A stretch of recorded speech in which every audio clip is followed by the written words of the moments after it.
Hello, bienvenue dans cette vidéo. Si tu regardes cette vidéo, c'est parce que tu es en train de te demander comment est-ce que je fais à être sûre que je suis amoureuse et que ce n'est pas une illusion et que ce n'est pas de l'attachement ou alors que toutes ces résistances que je sens envers cette personne en fait ne veulent pas dire que je ne suis pas amoureuse, mais au contraire, oui, je le suis. Donc dans cette vidéo, je vais t'expliquer quelque chose de super important qui va t'aider à faire beaucoup plus de clarté. C'est parti. Alors, la chose à savoir ici, c'est que cependant ton cerveau te pousse à chercher tous les signes qui vont confirmer que tu es amoureuse ou pas, il n'existe pas de vrais signes. Et je veux que vraiment tu poses un seconde à penser à combien de fois les gens te disent, en fait, peut-être tes copines te disent, ah, mais quand c'est un oui, tu sais que c'est un oui. Ah, mais si c'était la bonne personne pour toi, tu ne douterais pas. Si tu doutes, ça veut dire qu'il n'est pas la personne. Tu sais, quand arrive la bonne personne pour nous, en fait, c'est comme un coup de foudre, on le sait. Au premier baiser, on va le ressentir. En fait, tout ça sont des choses qui sont basées dans des illusions qui nous sont vendues dans les films romantiques. Et on a tendance en fait à prendre ça comme référence de ce qui est vraiment l'amour, mais le problème c'est que les films romantiques en fait sont basés sur une chose qui est tout simplement la partie de lune de miel plus un trauma. Si tu regardes bien dans les films romantiques, il y a toujours une personne qui poursuit l'autre, une personne qui peut-être n'est pas disponible, il y a toujours un peu de drame au début. Et à la fin, finalement, on arrive à conquérir cette personne, ou alors en tout cas, enfin, il va être avec nous. Tout ça, c'est basé sur de la toxicité et sur du trauma. Et à la suite de ça, il y a toute la lune de miel, donc ce moment dans lequel on ressent beaucoup d'amour et d'attraction, et puis il nous manque, et puis on part vers l'horizon en marchant ensemble à la nuit, sous les étoiles.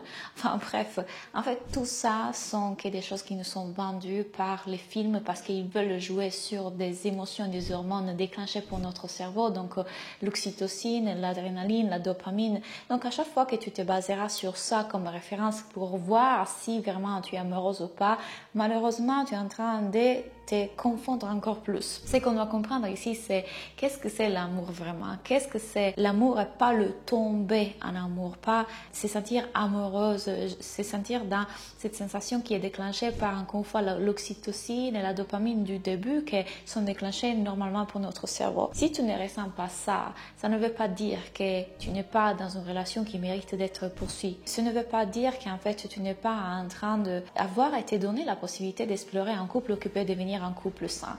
Plutôt prendre en considération des choses qui sont importantes pour voir si cette personne mérite la peine en fait d'être découverte et de créer quelque chose ensemble, qui sont tout simplement, est-ce qu'on a les mêmes valeurs sur la vie? Par exemple, est-ce qu'on veut des enfants? Est-ce qu'il y a une communication ouverte et honnête? Est-ce que cette personne te soutient? Est-ce que du coup les deux ont fait un travail sur soi? Est-ce que du coup il y a la volonté de la part des deux personnes de faire un travail sur ce qui sont nos traumas, nos blessures, nos difficultés que tout simplement chacun d'entre nous trouve dans sa vie? Ça sont des clés et des informations que je t'invite vraiment à considérer pour te dire, tiens, ça mérite que je donne une chance à cette relation. Si tu ne ressens pas les émotions qui sont déclenchées par les hormones au début de ta relation, ceci ne veut pas dire que tu ne peux pas construire l'amour, qu'encore une fois est différent du tomber amoureux. Ça veut dire que tout simplement, peut-être tu as des traumas, des résistances, tu as du toc dans le couple, enfin, tu es en attachement fuyant. Je te donne mon exemple. Quand j'ai rencontré mon partenaire actuel, la première fois que je l'ai rencontré, je ne pensais rien de lui. Je n'avais pas senti ce coup de foudre. On est restés amis quelque temps.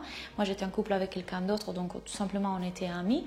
Et puis, à fur et à mesure, après que j'ai quitté ma relation, on a commencé à se connaître plus. Et j'ai vu qu'en fait, cette personne était une personne incroyable, avec quelque chose de très beau. Quand on s'est embrassé pour la première fois, je n'ai rien senti.